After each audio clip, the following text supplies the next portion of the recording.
Hey guys, this is Ryan JAUNZEMIS. This podcast is on wingmanship, or working with a wingman.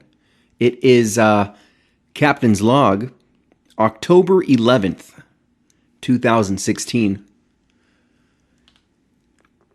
This is a subject that I think that a lot of guys, they tend to overlook, and they just don't simply understand the advantages that are possible when you're working with another person. Now, of course, it is possible to go out by yourself and run the routines that I teach in my real game method. If you guys haven't picked up the book, there's a free ebook on my website, ryanjohnzemiscoaching.com. And there are definitely strategies of going out by yourself. There are lots of advantages for example, when you're by yourself, if you are a competent seducer, pickup artist, PUA, player, whatever, then that can definitely give you a tactical advantage when you're out by yourself. If you, for example, if you were working with a wingman who just wasn't on your level, sometimes we call those people tailgaters, because what they do is they slow you down. But if you're if you would consider yourself advanced in this game, and you have a wingman, a very competent wingman who's also on your level, then there's going to be things that you can do in certain social situations and other situations that aren't even relevant to the field that are really going to give you a tactical advantage. So what I first want to talk about is choosing the right wingman for you. Now, it's interesting from my perspective in this game as a guru and an instructor. On my level, I've had the pleasure of working with many different wingmen throughout the seduction community over the last 10 years. And just being the leader of a PUA lair, I've had the pleasure of a lot of different practicing PUAs coming through town, and I've been able to go out with them and see their style. And so I've got to work with a lot of different people and even lots of other gurus. I was on tour with Bad Boy. I did a 22-city tour across America where we basically started in New York and went across the top of the United States and back through the bottom, back all the way to down to the tip of Florida, where we did Tallahassee, Tampa Bay, Miami, and then we headed back up to New York for a super conference. So Bad Boy being the number one pickup artist instructor in Europe, it was great to work with him and be a wingman with him. I remember us doing some drilling in Atlanta, just doing some mall game and going through Dallas and just basically working together, getting girls' numbers, and just kind of playing off each other's style, which was kind of interesting. And lots of other gurus that have come through, and you guys have probably seen it in some of the videos on YouTube and everything. So it's interesting to just see that a lot of different people have different styles, and there's going to definitely be some people that you're just going to click with and others not so much. I remember back when I was first getting into this game, my first wingman, Mazin, who was also the co-organizer of the Las Vegas Lair, we had a synergy. It was almost to the point where we could read each other's minds. We knew what the other person was thinking. We were able to anticipate each other's moves ahead of time. And there was just this whole synergy about when we would go out and we would open sets and work them as a team. And, get our targets' phone numbers or pull extractions or whatever the mission objective was. And now I am going to be using a lot of jargon in this, but before we get too technical, what I really want to do is break this down, really deconstruct the way that this is done from open to close. And again, depending on your mission objectives, everyone's going to have a different type of goal that they're trying to get to. And also definitely I would suggest, if you've never worked with a wingman, or if you want more of these tips in greater detail, go to my website, go to Amazon.com, go to Barnes & Noble, and pick up a copy of my new book, The Ultimate Guide to Picking Up Girls with a Wingman. And it is a full-on tactical strategy guide. It's about 400 pages with detailed diagrams and charts and graphs, and it is the real deal. And I more want to spit off the dome and give you my thoughts, maybe some things that weren't necessarily talked about in the book, or other things that are reviews from the book, but I'm going to say them in a different way. And just by you listening to this, it's going to basically be putting pictures and images across the scroll of your mind. And I really want you to kind of relax and feel your way into this, and just kind of imagine that you're with me out in the club, and there's beautiful women all over, and you see them forming in different groups together. You'll see groups of 2 women, you'll see groups of 3 women, you'll see groups of 2 girls and a guy, you'll see groups of 5 guys and 1 girl, most likely the girlfriend of the alpha male in that group, the AMOG. So you'll see the sets forming. You'll see, again, 2 sets, 3 sets, 4 sets, 5 sets. You'll see bachelorette parties with groups of 8 girls, an 8 set, in the parlance of a pickup artist, or PUA. And it's just interesting to kind of notice the way that the groups form. I like to imagine little red hoops above each set of girls.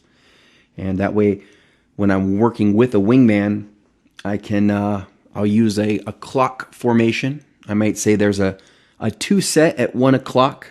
The target, the girl who's the object of my affection, maybe she's a hot blonde, a hot babe in HB 10, and I might say, my target is that HB 10 in the 2 set at 1 o'clock.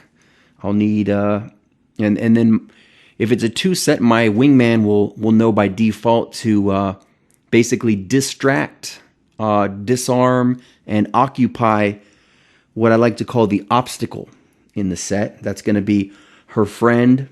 It might be a really hot friend, or it might be a very fat, ugly friend, or it may be a guy. If it's a mixed set, a guy and a girl, it could be a girl and her gay friend, who he would be the gay mog of the group, or it could be what we call the mother hen. That could be the alpha female, or the AFOG of the group. And again, there's a lot of different characters that you're going to run into. I give a complete breakdown of the characters in the book. But let's just say, for example, in fact, let's back it up. In the most simple situation, if it's a girl by herself, a 1 set, I like to call this the lone wolf. And that's just a girl by herself. She might be sitting at the bar with her keys and her iPhone. She might be playing with her phone. She might be waiting for a drink. But she's just there by herself. And most likely she's out. She's on her ovulation cycle. She's horny. She looks like she's all dressed up. She's shaved her legs. She's shaved her pussy. She's got a lot of makeup on. And she's She's perking out her tits, and she's basically a female in heat. And what she's doing is she's waiting for a dominant alpha male to come sweep her off her feet and take her home and give her the sex that she's been wanting. But she does this by herself, so she doesn't have the social pressure of her friends. She doesn't want to be labeled as a slut in the morning by the rest of her peer group. So she'll go out during her horny week, and she'll get dressed up, and she'll be waiting for a guy to approach her. And of course, in this type of situation, having your wingman with you in set is not beneficial to your success in extracting this girl for an SNL, a same night lay. And what I mean by that is, if I went in to a one set by myself, I can run my attraction method that I talk about in the Real Game program. For example, I might go direct, indirect. There's a lot of different ways to do that, and I discuss that in other programs. And it would be very easy to extract my target into a place of isolation and allow the seduction to begin. But if I go in with a wingman, that's more of a distraction. So that's actually not really beneficial to go in with myself and my wing as a two set to talk to a one set, because there's no need to have the other person there. So if I was out with my wing and I saw a girl who was by herself, my wing would just remain in what I like to call standby mode. And he's still just as much part of the set as myself and the target. It's just that he's doing it from the perspective of behind the scenes or backstage. For example, I might have what's called an external interrupt. For example, the bartender may continually keep entering into my set between me and the target, and he may be asking her, can I get you another round? We might have another group of people come and try to talk to the girl. Perhaps a drunk guy walks over and he's slurring and he's drunk and he starts hitting on my target. And that's where the wing has the opportunity, when he's waiting in standby mode, to enter into set, not as an accomplice, not as a friend, but basically as his own solo set. He can enter into set and then basically distract and disarm the external interrupt, the drunk guy who comes in, or perhaps a cocktail waitress, or maybe a homeless guy comes up and tries to ask for change. Anything like that. That's why the wing needs to be rovering around in standby mode. And let me talk about what standby mode really means for a second. That means that the wing is not standing around, playing on his phone, talking to, another potential target from a previous success. It doesn't mean that he sits down at a slot machine and starts playing. It means that he's focused in on the set, but he's not standing there like he's staring at it. He might be using his phone. He might be holding his iPhone or his Samsung Galaxy or his notepad or his tablet or whatever, and make it look like he's busy and that he's just a guy on his own in the background. So we don't want the target to feel any eyes on her. We don't want to make her feel any type of social pressure, as if there's a weird guy staring at her and she wonders, why is this guy over here staring at me? We don't want her to feel those feelings. So when the wingman is in standby mode, he wants to be incognito, but still paying attention, from his peripheral vision onto the set and making sure that no external interrupts enter into set, while myself, the primary, is now either triggering attraction and then bouncing the target out to a seduction location, perhaps to a nearby bathroom stall for sex, possibly behind the bar out back, or possibly just grabbing a phone number, contact information of Facebook, Instagram, Snapchat, WhatsApp, or whatever type of contact information that you can get from the target, and then ejecting. And ejecting means not a partial ejection where you're going to re-enter in later as if you're going from cold approach and then re-entering into set as a warm approach, but a full ejection when that is it. The game is on pause until you go back and reinitiate the chat by using the via contact information. So that would be how you would deal with a one set with a wingman. That's basically his job as a wing, is to sit there in standby mode and just handle any external interrupts or anything that happens. Now, let me give you an example of one time where the wing needed to come in as a friend. There was an interesting occasion where I was at a bar in Las Vegas. It was called the Blue Martini. And interesting fact about the Blue Martini, it's in Town Square. It's a centrally located location, a very target-rich environment for middle-class, good-looking girls, educated that probably work. They're working-class girls. They generally look good, 7s, 8s, and 9s, and they have a ladies' night there on Wednesday night. So you have a relatively good bit of traffic that's coming in there, foot traffic, just from around Town Square. There's a lot of Gucci shops and Fendi and Prada. So, you've got girls that are that have some money, they have jobs, independent women, and they've got money. Otherwise, they're not going to be in that center. And Blue Martini on Ladies' Night on Wednesday, for myself as a player in Las Vegas, that seems to be where I've had the most closes, where I've been able to open numerous targets and actually convert those leads into lays. And a really good spot.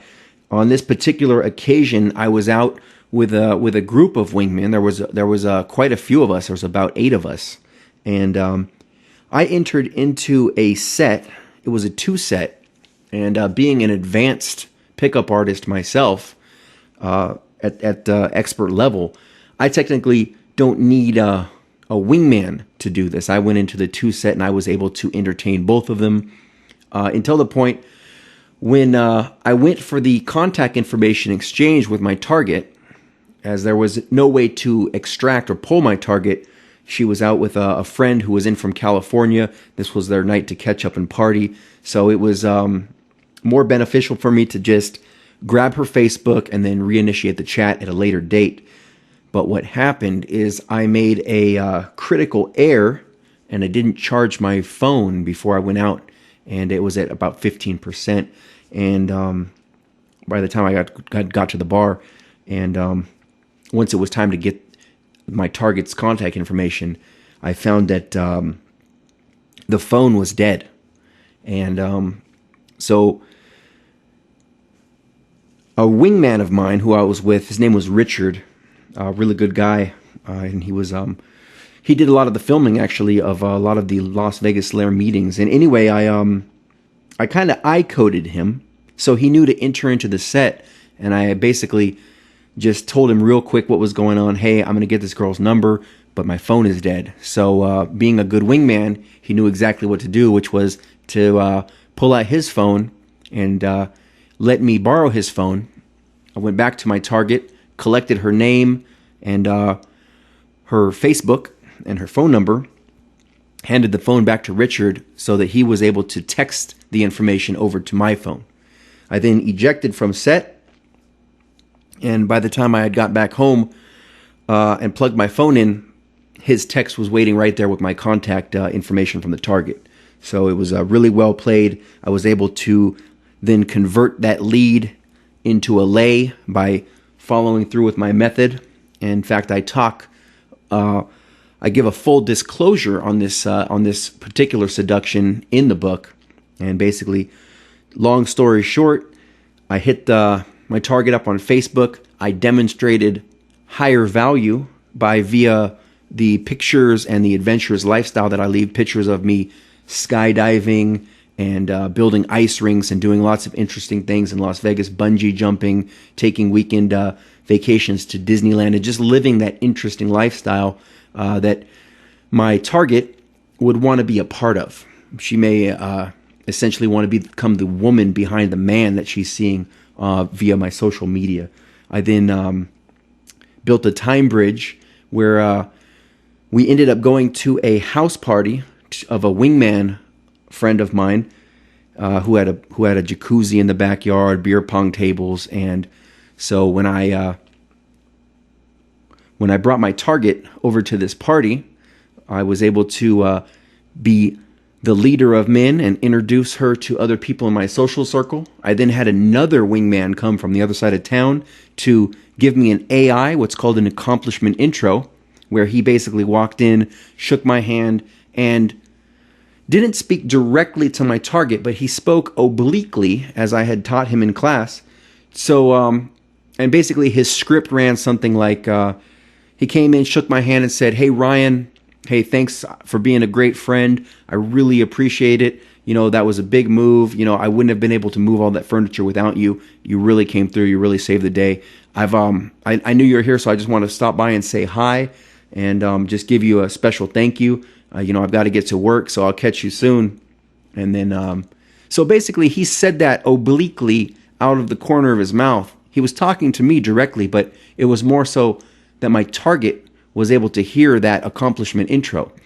And from the perspective of the female, my target, she now knows, oh, wow, like this guy has good friends. He's a caring person. He was able to help his friend move. So she starts to formulate a composite image in her mind that, wow, this is a stand-up, solid guy. He's got a lot of stuff going on in his life. I see his Facebook is full of value. Seems like he's got a really good social circle. He's a leader amongst his friends. You know, he's a positive figure, authority figure in the you know, the community. He's doing a lot of interesting things, and all of this is geared towards triggering attraction in my target's head. And so that wingman was actually a buddy of mine. His name is Nick. And after that, he took off. And then basically from there, I began to kino escalate. Kino is just short for kinesthetic, which means touch. I was able to initiate a kiss close where we started making out. We then moved to the other couch for a full-on makeout, but not pushing it too far towards foreplay, as there was no isolation at that party. That's where I then initiated for us to go back to my house to watch a movie, quote unquote, watch a movie for plausible deniability. We don't want to tell the target, hey, let's go back to my house for sex, because that's too much pressure on her. And that may trigger what's called ASD, her anti-slut defense, where she might say, oh, I'm not that type of girl. Which is why I want to say, well, we should just go back and chill. This is fun. Let's go back and watch a movie and kick it and get some more drinks. Then she can say, oh, that's innocent enough. We're just going to watch a movie. And then, oops, things just happen.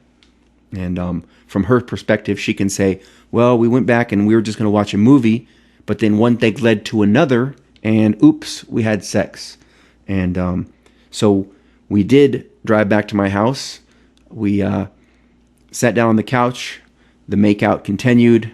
I put on the movie, but 15 minutes into the movie, we're heavily making out. Heavy petting was occurring. We were moving into foreplay, and moved it into the bedroom and to seal the deal.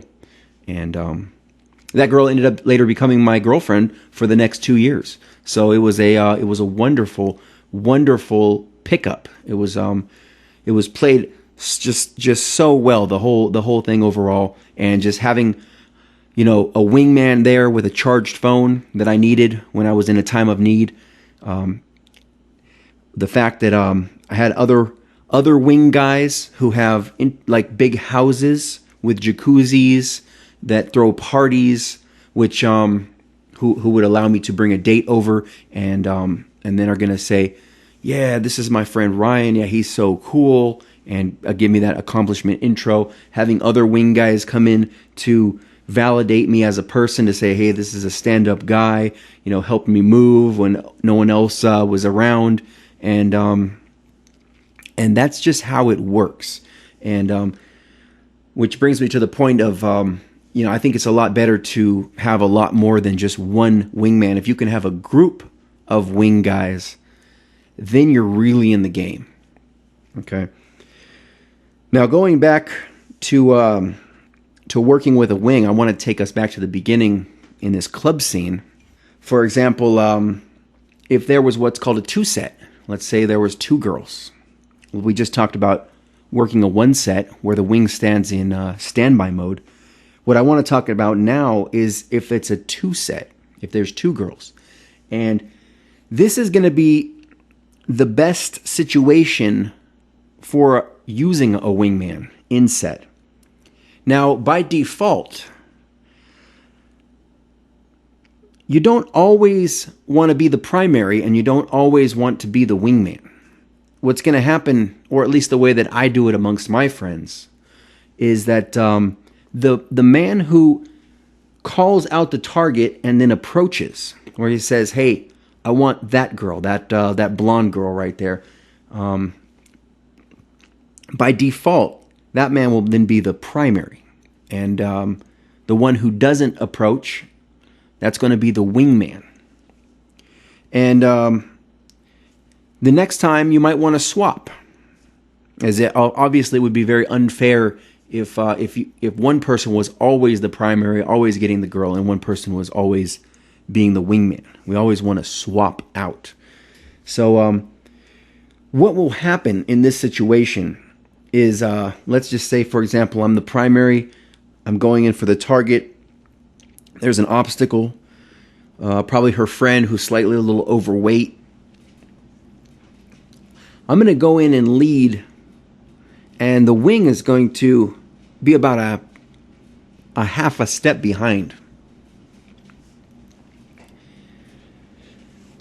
As we go in, being the primary, you're going to want to be a little bit more dominant, a little bit more alpha. Even if you're the person playing the wingman is actually more alpha between you. We want to do what's called a status differential. We want to always make whoever is the primary appear to be the alpha male amongst the two of you, even if he's even more beta. So let's just say, for example, that between you and me, that you were just maybe you're 6 inches taller than me, you're way more built, physically. You're dominant, you're confident, you speak very clearly, you're a very extroverted person, you're very alpha, very dominant. And let's just imagine that myself, I'm a little shorter than you, I'm not as good looking, I'm maybe more shy, or I'm more soft-spoken. But even if you are more alpha in that situation, as the wing, you want to play the role of the submissive and make whoever the primary is appear to be more alpha. Because in the end, women are hardwired to seek out the alpha male in the group. And if you as the wingman go in, even just for a second, if you just spoke just a few sentences, you may inadvertently trigger attraction in the target's head, and it's going to blow out the primary.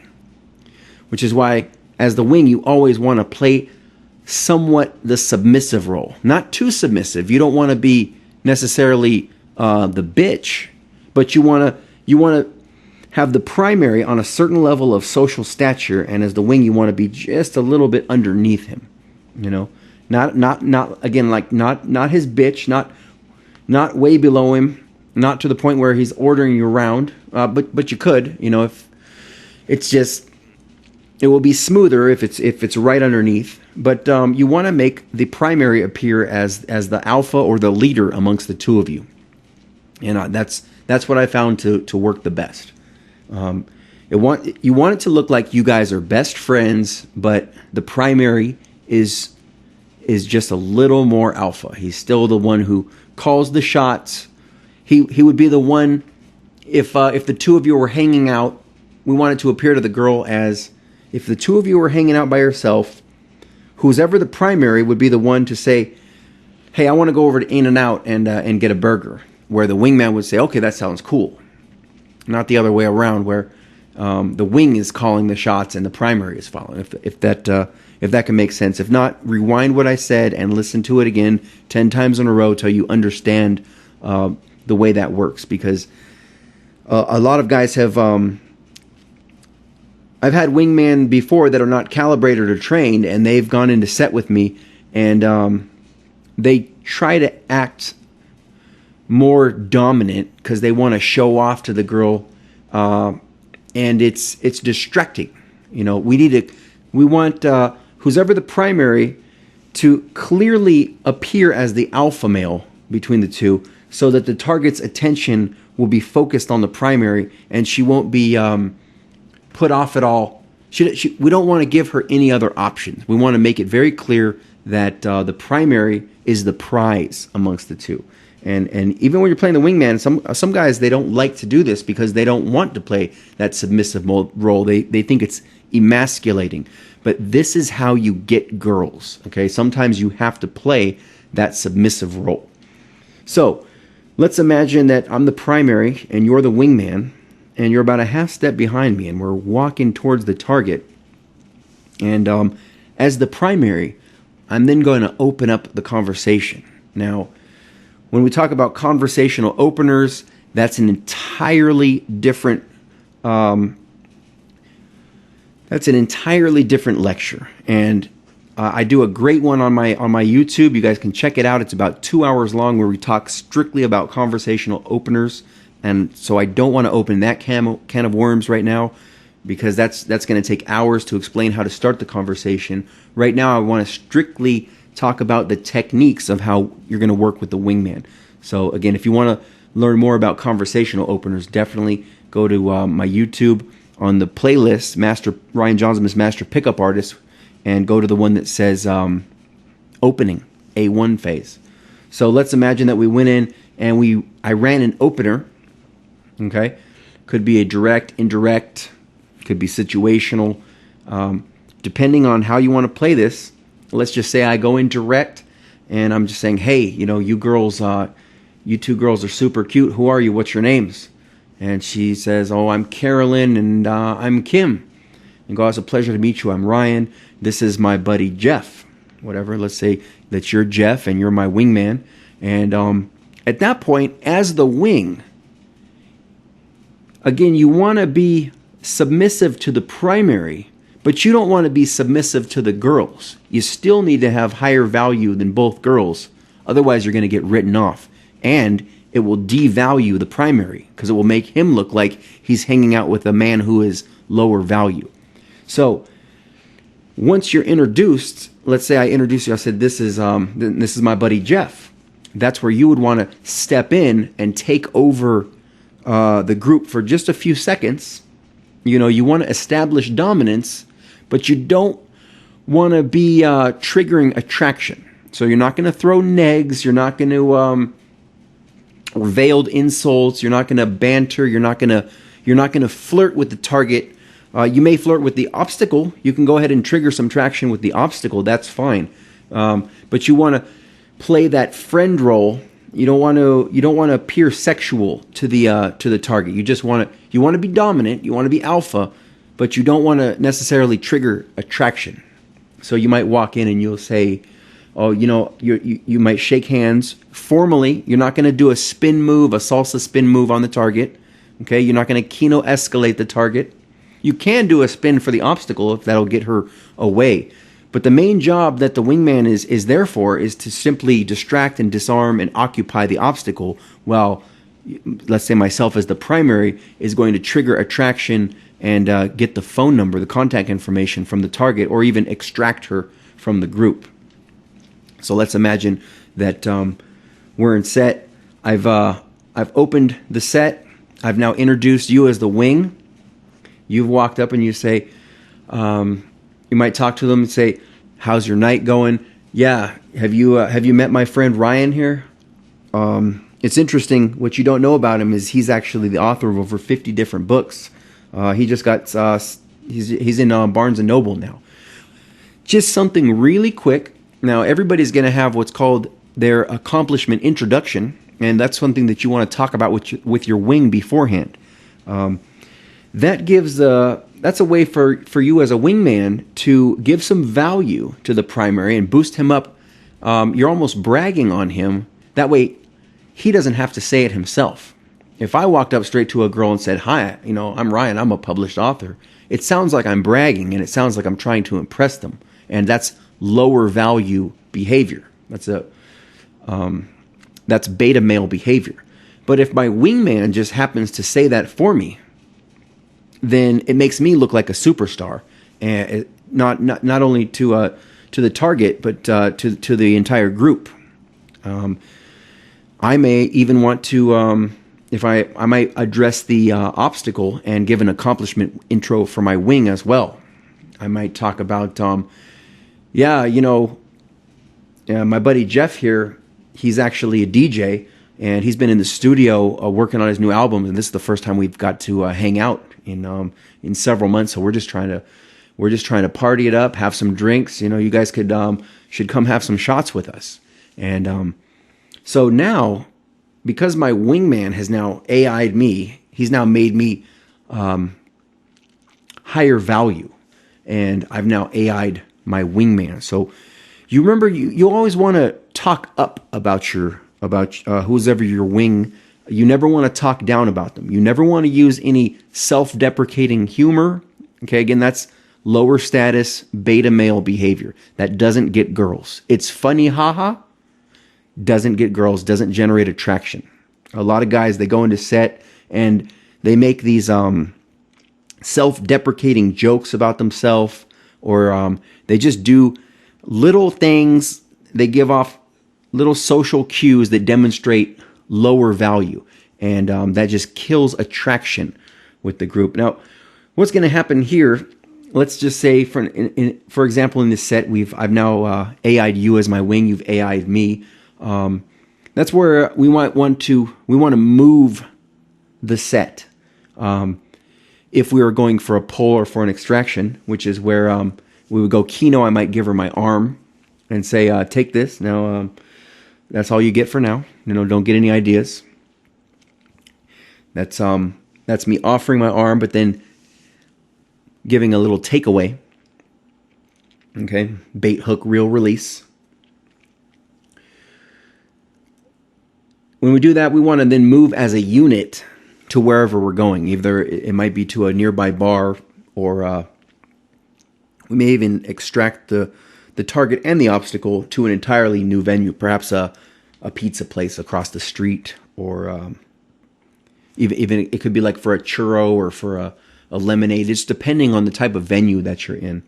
Or if we're just going in for a quick number close, then after the AIs take place, we might want to throw a false time constraint, an FTC, and say, look, again, like I said, my buddy, Jeff here, he's been working in the studio for quite a few months. So this is kind of BNO, or we say boys night out, BNO. This is boys night out. And, we shouldn't even be talking to you girls, but you are super cute. Maybe we should at least keep in touch. Let's trade information. Are you on Instagram? And she'll say, "Oh yeah, I'm on Instagram." Or you could say, "Are you on Instagram?" I'm sure you're on Instagram with a phone like that. Anything that you want to do to grab her Instagram. When she says, "Yeah, I'm on Instagram," then you go, "I'll give you a follow," as if you're doing her a favor. So you're going to say it with the vocal tonality of, "I'll give you a follow." You notice how my voice it rolled down. "I'll give you a follow." Not, "Can I follow you?" Okay? Listen to that again. Listen to the way it sounds. If you were a girl and a guy jumped up at the opportunity, "Oh, can I follow you? Can I send you a friend request? Can I get your number?" Anything like that is begging. It's low status, low value behavior. And that's going to throw up a red flag in the girl's head. You want to make it sound like, "Yeah, we should trade information. Yeah, I'll give you a follow." Make it always sound as if you're the prize and that you're doing her a favor. So after you get the contact information, you're going to store it in your phone, and then you can go for a full ejection and reinitiate the chat at a later date. Again, it depends on your mission objectives. And this is almost endless. A lot of guys, you definitely want to discuss with your wing, what are your house rules? What are your objectives for the night? For example, when I go out with my wingman Christian, a lot of times we're going out to progress in our game, and we're not going for pulls. We're going for, I want to get 35 numbers tonight at least, because the last time we went out for a 4-hour game, I got 34 numbers, and I want to see if I can do better. Or it might be, for example, I went out with Mazin one night. We went to a place called Blush at a super singles mixer. So we knew that all the girls there were single. They were all ready to hook up, and I had made out, I think previously, with like 8 different girls in one night. And so I wanted to beat that record and go for 9. And I ended up making out with 10 different girls. I had opened several different sets. I think I had approached, I want to say probably 20 or 30 different groups of girls. I'd got quite a lot of phone numbers. And some of them had led to kiss closes. And at the end of the night, I had literally made out with 10 different girls. So that was a new record of mine. And so possibly the next time we go out to a venue, I may want to see within 4 hours, can I make out with 11 girls or 12 girls or 15 girls? Once you get to an expert level in the game, the problems that you initially start with will change. A lot of guys, they come in and they say, oh, I'm just looking for a girlfriend, or I want to learn how to get over my approach anxiety, or I just want to have sex with more girls. When you get to the expert level, for example, I've now had sex. I was dating a bisexual girl, and one thing that she did for me on my birthday is we rounded up 4 other bisexual girls, and I was able to have sex with 5 girls at the same time. So now it's, how can I beat that? How can I have sex with 6 girls at the same time? So your problems will have a different level of quality to them after a while. Or for example, now I'm not just looking for, let's say like a girl who's like, let's just say now it's going to be a lot more quality over quantity. When I first got into this game, it was I just hadn't had so many partners, and it was, I wanted to see if I could get to have sex with 100 girls over the course of so many years. And now being in this game for 10 years and having sex with over 200 girls, now it's trying to get to 300. Now it's about, or in my own life now, I don't really care about the 300. I'm more looking for that one perfect partner. And so, as you progress in this game, you're going to get better if you practice, and it's just going to happen as long as you stay on top of your game. You're going to get better over time, and you're going to just kind of notice that the issues and the problems and the goals and objectives that you have are going to change over time. And also with the wings that you work with, they're going to be working on their own issues. For example, I've now been able to get a girl's number in 2.7 seconds. And when I had first started, my average time was about 4 or 5 minutes. And I have a lot of videos where I'm filming, where I'm going in and I'm doing these opinion openers, and my wingman is filming, and around, I don't know, I have one video in particular that was, really good, really solid. Ended up building a day 2 and a time bridge with the girl, and it was like 4 minutes and 55 seconds.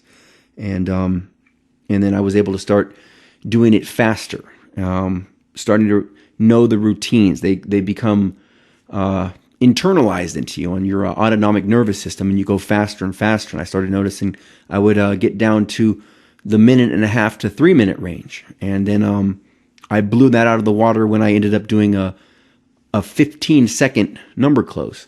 And anyone thought that there was nothing, there was no way possible to beat that. And then I figured out how to do it in 2.7. Well, I did it in 3 seconds, and then I broke the 3 seconds into 2.7 seconds.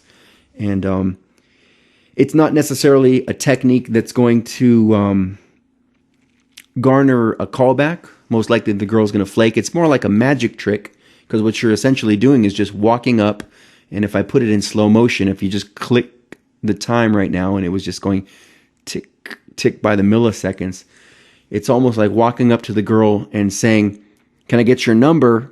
And then she goes, "Sure."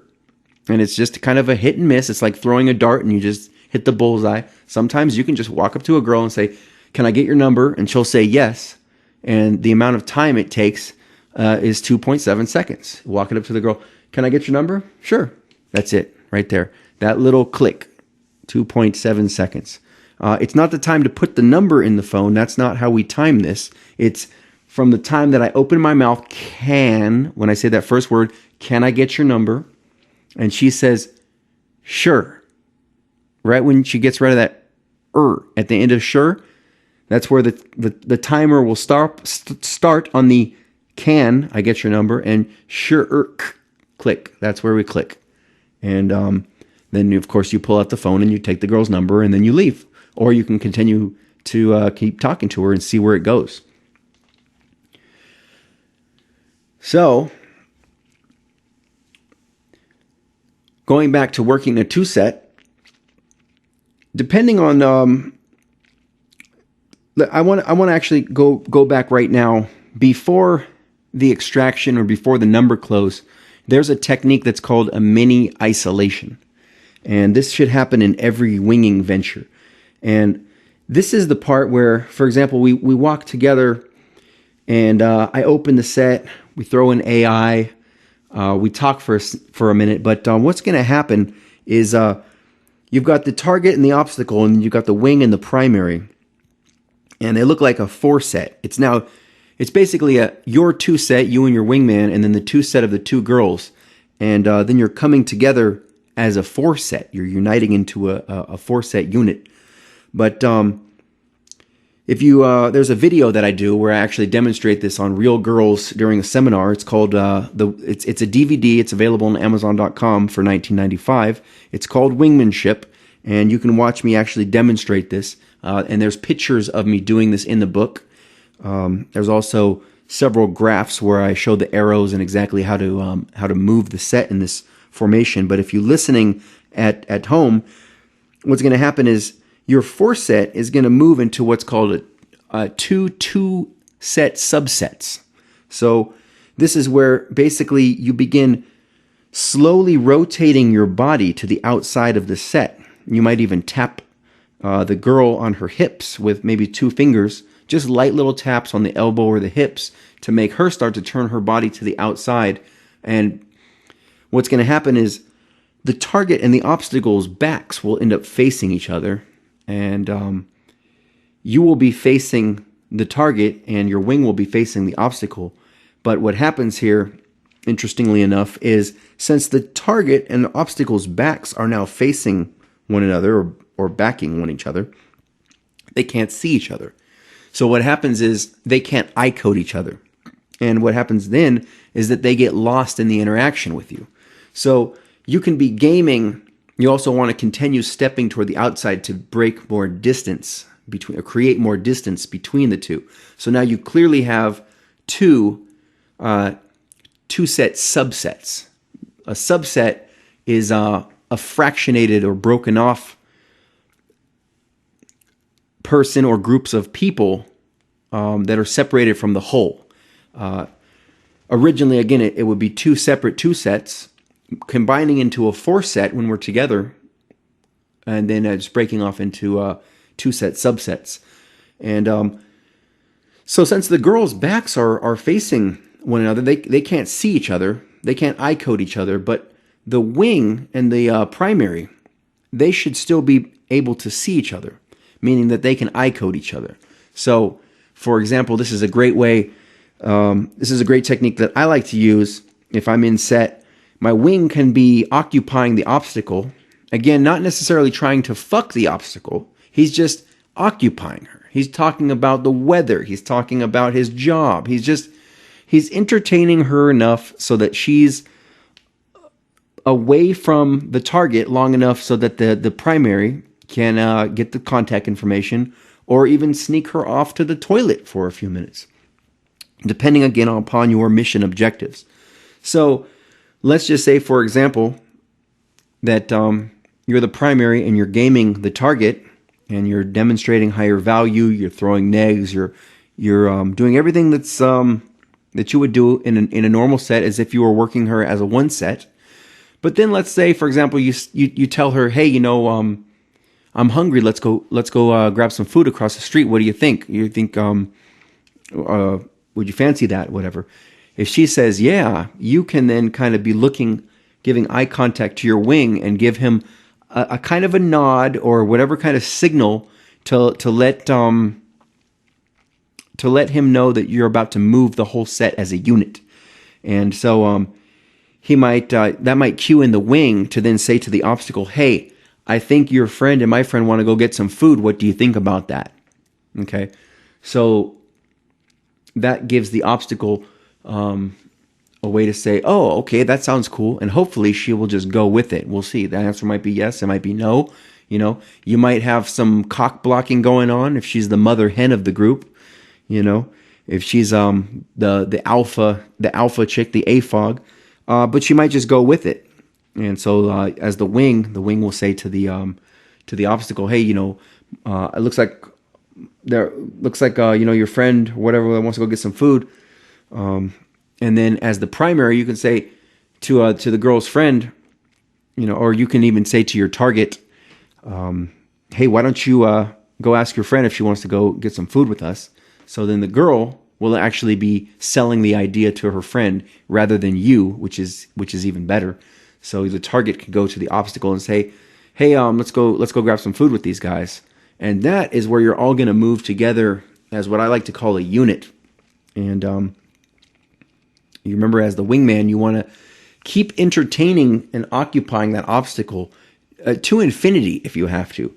As long as it takes for the primary to get the contact information, or to you as the wing, you have to remember that your job is not, you're not there to get laid. When you're the wingman in the set, you're not there to fuck the girl.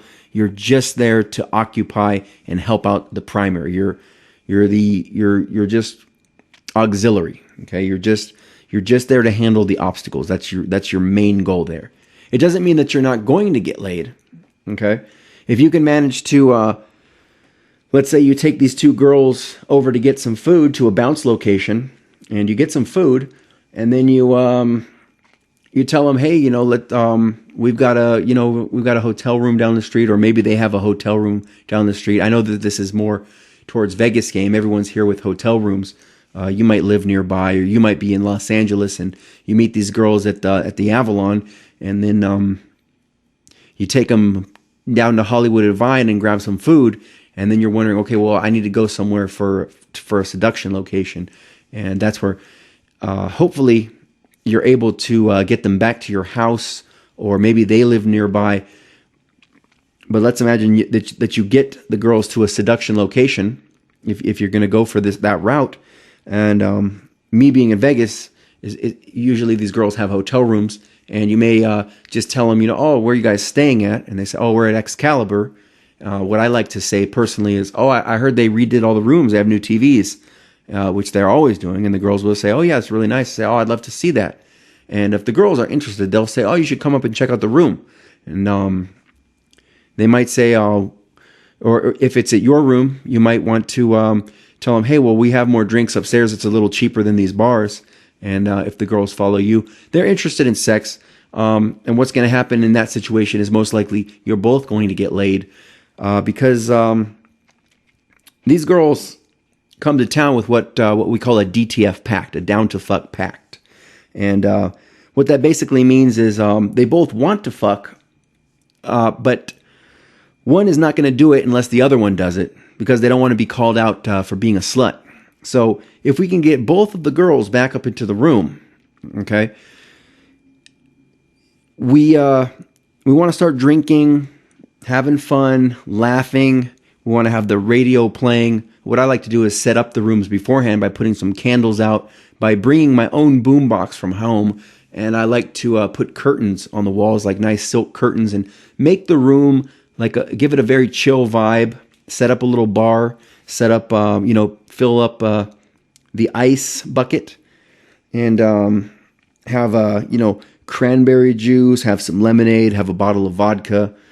Get brands of alcohol that the girls generally know and trust, like Captain Morgan rum, Kettle One vodka, Grey Goose, of course, and you don't need to go all crazy. I'm not talking about having like bottles of Old English or Four Loko or Boone's Farm or whatever. You maybe it depending on their age or whatever, they might appreciate Boone's Farm, but it's more like a joke. But try stuff like Kettle One vodka, Captain Morgan rum.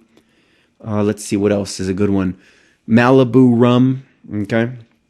Bacardi 151, all these kind of party alcohols that these girls grew up through high school and through college with and drank out of red plastic cups. Having red plastic cups in the room is really beneficial because it makes them feel very comfortable. They feel like everyone went through high school drinking alcohol out of these red plastic cups, or at least most people. And so there's going to be a sense of camaraderie, even though you guys didn't go to the same high school or the same college. They're going to feel at home. It's going to be very comfortable. Having a boombox in the room with good music on is a good idea. Having some candles, alternate lighting, and that kind of thing. Now, you're going to eventually want to Kino escalate. If you're in this room with two beds, and what's going to happen is the wingman again. Don't count on getting laid. Your main job is to help get the primary laid, or to help in any way that you can to get the primary again, to get the target's contact information, or to get him laid. So if by chance you end up not getting laid, don't count on it in the first place. But it's your job as the wing to just stay in there and keep occupying that obstacle. So that means that when you feel the time is right to turn off the lights, the primary can't be the one to get up and turn off the lights because it makes him look like he's too needy and he wants it too much. But if the primary is in his bed making out with the target and you as the wingman are in the bed making out with the obstacle, you need to be the one to actually get up and turn off the lights or turn off the lamp, or at least turn off one of the lamps. Okay? Because the girls will still, they're not trying to have necessarily a foursome. They may, but most likely they're not. In my experience, it's more, it's like being in mini isolation with your girl in the same room. It's just that there's two beds in the room. So the girls will fuck you both in the separate beds. It's just that, again, the wing needs to be the one to turn off the light. The wing should be the one always filling up everyone's cup, even the primaries. He should begin playing that submissive. The wing should be playing kind of the role of the entertainer, the DJ, the bartender. The wing should be filling up the primary's cup or the other people. There should be some understanding that the primary is the alpha, he's the leader, and the wing is the submissive in this situation. Again, even if the wing is in real life more alpha or more dominant than the primary. And if it is the let's just say in a hotel situation, if it is the girls' hotel room, if you're able to both seal the deal afterwards, if you finish up, the girls will usually just pass out in the bed and just lay there until the other one is done. Okay? Let the girls pass out and be smooth, be Casanova, cover the girls with the blanket. Most likely, if they fucked you on the first date, especially in Vegas in a hotel, they're not going to call you back. You're never going to hear from them again. If you want, you can leave them a nice note that says, I had a really good time, and leave your Facebook information or your phone number if you want to do that. If not, cover them up with the quilt of the hotel, turn the lights off, put the little do not disturb sign on the door, and any condoms that you use, grab them and take them with you. Don't hang them over the lamp and do stupid childish shit. Just take your condoms with you. If you brought the alcohol, make sure that you take the alcohol and go. Okay, you can leave it if you want. It's a little more classy.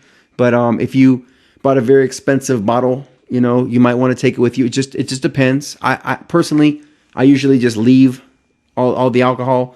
I think it's a little more classy. You don't want her to have a bad taste in her mouth when she goes back home. You want her to be like, wow, I really met these amazing guys. Like, she's not gonna necessarily again call you back because she's gonna feel a little uncomfortable the next morning. Her and her friend are, oh my God, I can't believe we met these guys and had sex. It's gonna be a little awkward for them.